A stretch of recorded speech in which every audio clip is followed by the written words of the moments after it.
Hi everybody, this is Becca from Watch Becca Create, and today I'm going to do my planner tip for the 25 days of planner tip from Tamra at the Paper and Pen Girl. Yesterday's video was from Sarah at Sarah Plan, and I will link that down below. This year's theme is how to get the most out of your planner, and my tip is routinely prune and modify how and what you plan in your planner.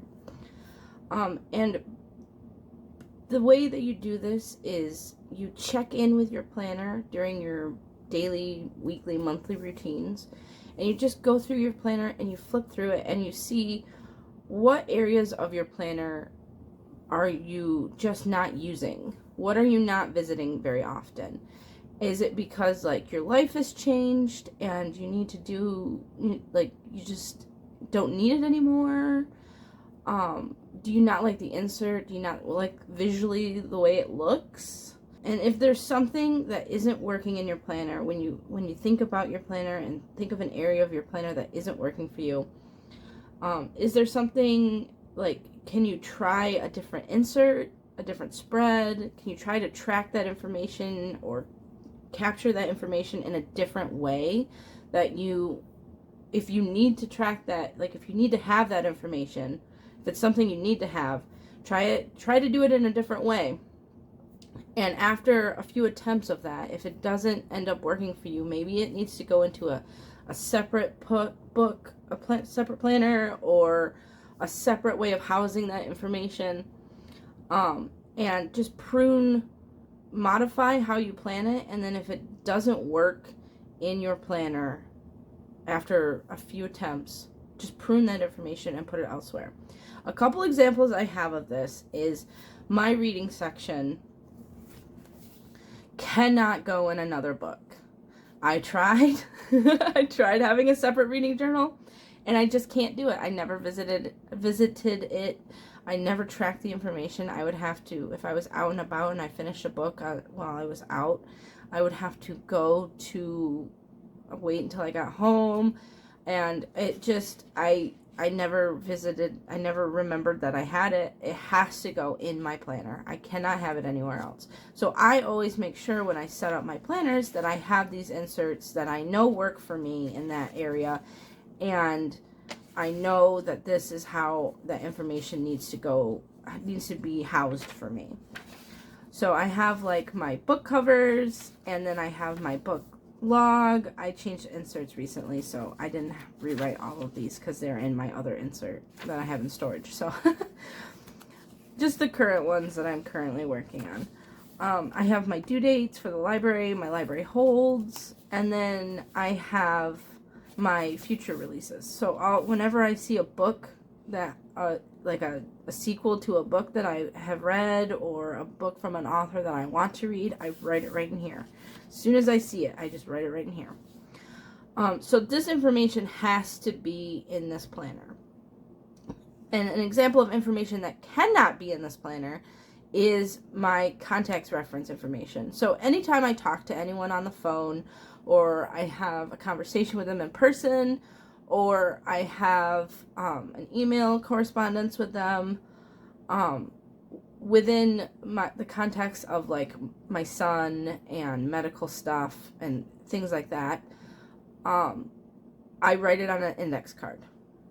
I write it on an index card and put it in my index card system. And I have a little contacts reference folder for the section for that in my index card system, because I was putting it in my planner, and every time I moved planners, I would have to rewrite all of that information over and over again. And it became very tiresome, and I did not enjoy doing that. I had it in my notes section in my notes book, and I did not want to rewrite that information when I moved planners. It is not something, it is a long-term list, a very long-term list, and it just doesn't work in my planner. So taking that information, I still needed to have that information, but I needed it in a way that was housed separately than my planner, because I did not want to have to rewrite that information every time I moved a planner. So I took it out and put it in my index card system. So that's a great example of modifying how I did something. So it's just going through your planner, reviewing your planner. Just flip through your planner every week, month, whenever you're doing your review, and just look at what you're using and your inserts or your spreads, and what is a spread that you haven't visited very often. For me, it would probably be my notes book, but this is something I have to have, and it's just a grid notebook, so like it can be whatever. I have this planner set up so that everything in it is used all the time. All appointments, all yearly stuff goes in my yearly book. Dailies, I don't use inboxes, so everything gets filtered into my daily and then filtered out as the day goes on, like after the day is over. It'll get filtered out of the daily and into where it needs to go. My notes is project breakdowns and lists and different things like that. And these trackers up here are for all of the things that cannot be housed anywhere else and have to be housed here, and are for like reading and stuff like that. They're not things that I visit super often, these two books, my trackers and my notes. They aren't things that I visit super often, but I still need to have in this planner. And they're, for now, they are in the best way that I can do them. For me, I have modified them multiple times, and this is the best way that I can take this information and track it that I can think of. So, and this at the end of the year is a great time to go through your system and review how you track things and what you track, and make sure that everything that is in your planner needs to be in your planner and you want in your planner, and is the information is in a way that you enjoy and makes you want to use it. So that's my planner tip, is just to prune and modify constantly. It's all, I feel like that is all planning is just constantly pruning and modifying how the information comes in and out of your planner.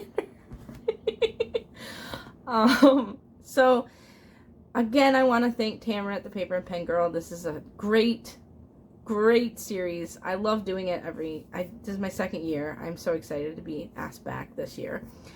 So thank you, Tamra, for all the hard work that you have put into this. I'm sure I'm sure it is not easy to do. And I want to say that tomorrow is Hannah at Hand Can Plan, and I will link her YouTube down below as well. So I hope you guys have a great day and have a great holiday season, and I will talk to you later. Bye.